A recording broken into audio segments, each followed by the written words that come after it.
So we're going to look at some running back committees, and my friends here are going to pick the player that they think is going to be the best value, the guy that they are more likely to target in those committees this year. So we will start with Aaron Jones or A.J. Dillon. Cynthia, which one do you want there?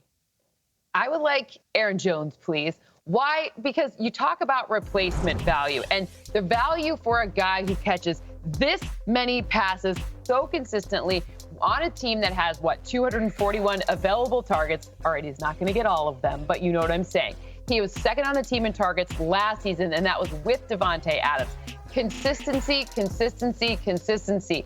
This is why, if you're getting him in the second round, you are actually getting a really nice upside. It's not to say there isn't anything great about A.J. Dillon. It's just there are more available guys who do what he does at that later round than there is a guy who does what Aaron Jones does.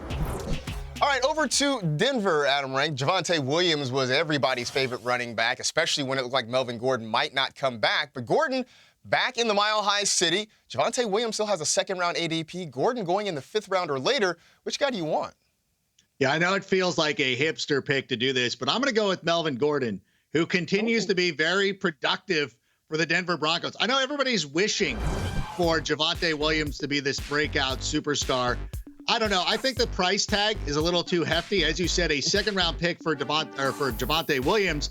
You could take Aaron Jones in that spot. And I think that it's interesting to note, too, that Paul Hackett takes over in Denver. He replaces, he comes in. He replaces the former Bears guy. Why can't I think of his name? Vic Fangio. Listen, I got it.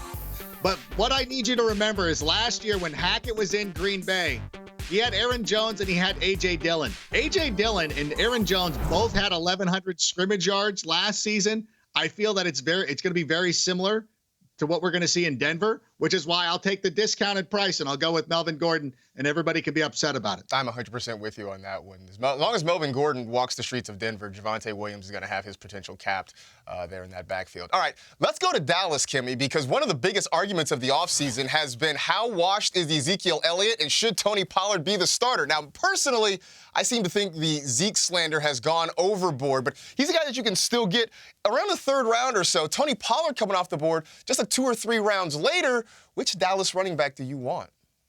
I'm so scared of Cowboys Twitter. I'm like, both of them, pick them all. I don't know. But if I had to choose one, I'm going to go with Tony Pollard on this one. I do believe that all of the slander on Ezekiel Elliott is a bit overdone. I agree with you on that one, Marcus. But the thing is, Ezekiel Elliott, he said he played through injury last season, a torn PCL, and that's why he wasn't as dynamic as he normally is. That's fine, but we actually saw how dynamic this guy, Tony Pollard, was. His touches, his yards, his fantasy points, they've increased in each NFL season. And earlier when we were talking about CeeDee Lamb, they've lost pass catchers. Tony Pollard also has a chance to get involved in the passing game. I like the value, so I'm going to rock with him. There you